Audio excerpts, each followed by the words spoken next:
यहाँ खस्यो के खस्यो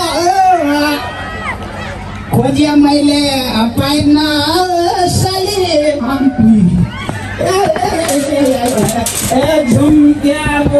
रक्सी यहाँ राख्छु अनि जेदो मगरलाई नभन्नु भेडो भने पनि म के गर्न सक्दिनँ बुढो मान्छे सिंह मगरसँगले त के गर्न सकेको छैन जोरले यो रोलपाली बाजे पनि चरङ्गेमा ओर्ले आया कहाँ आयो त चिलाइदिन्छु तेरेका तर नजर नलाउनु नि घरमै मेरो 4वटा बुढी छन् म त बतौलीमा जम्मा 3 पटक आएँ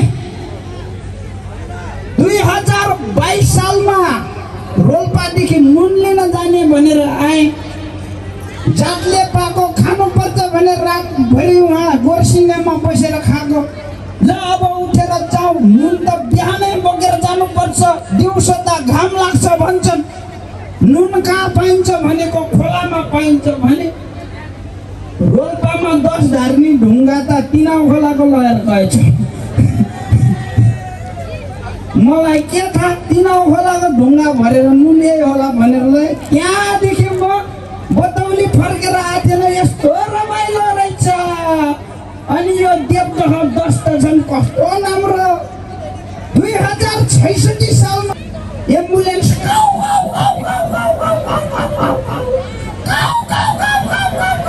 गर्छ यताउता हेर्छु मेरा 4 बुढीहरू पुरा रोइरहेछन् किन रोइरहेछौ के भयो भनेको कहाँ जान लाग्यो हामी बुट्टो बरु कहाँ के गर्न अस्पताल को बिरामी छ भन्छु मेरो मुखमा हेर्छन् लास्टमा त म आफै बिरामी रहेछु अघिल्लो दिन च्याउ खाएर जङ्गली च्याउ खाएर सुतेको बेहोस भएर ढलेछु यसपछि त बेहोस भएर मर्यो भनेर एम्बुलेन्समा हालेर ल्याएछन् बिहान यहाँ बतौलीमा मेरो होस आयो के को अस्पताल जानु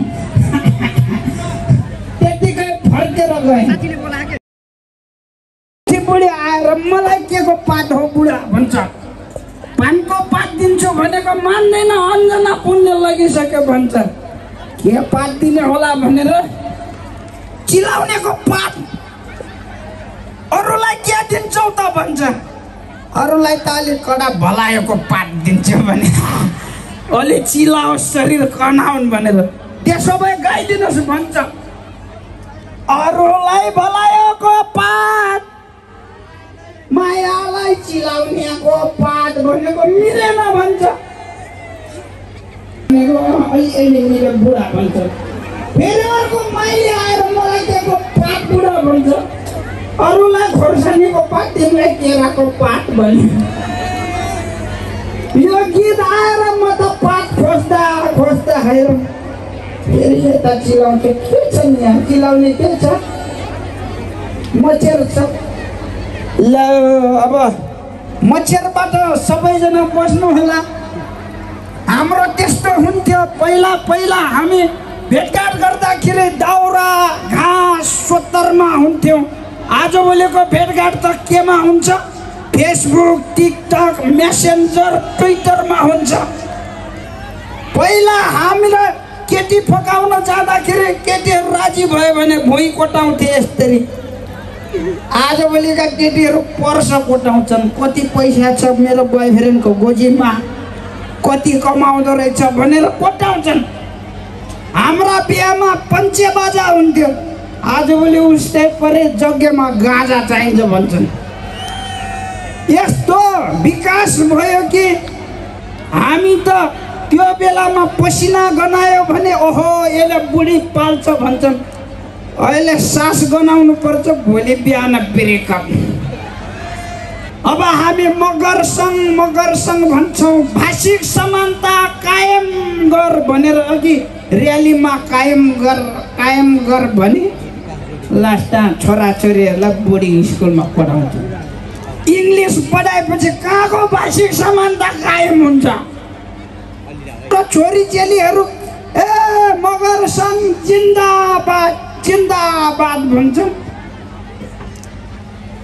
एक दुई दिन पछि अर्को जातिसँग लप पार्नुपर्छ, नारै लाउन छोडिदिन्छन्। हामी सबैजनाले आफ्नो भाषा पहिचान सबै कुरा जोगाउनको लागि अरूलाई पनि सम्मान गर्नुपर्छ। यो कार्यक्रममा बाहुन, छेत्री, नेवार, गुरुङ, राई, लिम्बू सबै आउनु भएको होला।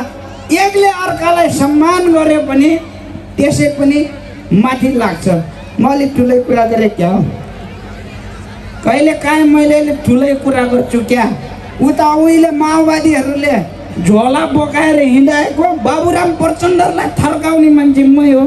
पढाइ नपुगेर हो सांसद नभएको, नत्र भने अहिले सांसद भएको भए यहाँ कम्ता बजेट छुट्याइदिन्थेँ मैले।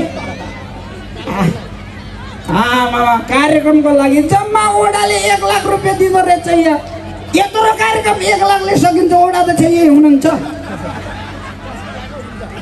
चस्मा लगाएको ओडा अध्यक्ष हो। 1 लाखले पुग्छ, ओडामा कति बजेट छुट्छ। ए थर्का भनेर फेरि अर्को वर्ष नबोला भन्दा फेरि बुढी बिरामी छ, बाँकी जन्मिहाल्यो कि मलाई तनाव छ। बरु गोर्खा बियरले अलिक पैसा थपिदिन्छ भने एकछिन खान्छु नि त म। थपिदिन्छ भने म खान्छु, थपिदिन्न भने म यत्रो नि खान्न। ल जाँदै म सक्क पाल्छु। हामी प्रकृति पुज्छौँ, सीमे भूमि पुज्छौँ, कुल पित्र पुज्छौँ अनि हाम्रो शाखा पुर्खालाई असाध्यै सम्मान गर्छौँ हामी मगरहरू। त्यही भएर उनीहरूको नाममा सक्क देव पितर दाइन, देवी देवता दाइन, क्या भन्छन् तरुणीहरू मलाई हेरेर दाइन। म त असाध्यै पातेकी छु क्या, के गर्ने र। त्यतिकै मेरो 4-5 ता बुढी हुन्छ। सक्क बाहिर म मगर सङ्घ भन्ने भित्र पार्टीको झन्डा बोकेर मगर सङ्घ बिगार्नेहरूको सत्यानाश होस् भनौँ भने फेरि साँच्चै त्यस्तै होला। त्यस्तो नहोस्, विचार जे राखे पनि मगर सङ्घमा सधैँ एकजुट हुन्। सक्क ल हामी कार्यक्रम गर्दैछौँ, तपाईँहरू आउनुहोस् भन्दाखेरि उल्टो यो आयोजकले त पैसा उठाएर खान्छ भनेर सराप्नेहरूको पनि खासै भलो नहोस्। सक्क अनि कार्यक्रमलाई भव्यताका साथ सफल पार्नेहरूको अर्को वर्ष अम्ला नखाएर घरले छोरो होस्। सक्क मेरो फोन आयो। हेलो, ए हजुर के रे छोरो जन्म्यो रे? त्यो मा टोक्नेलाई भित्र पठाइदिउँ, मलाई छोरी चाहिन्छ।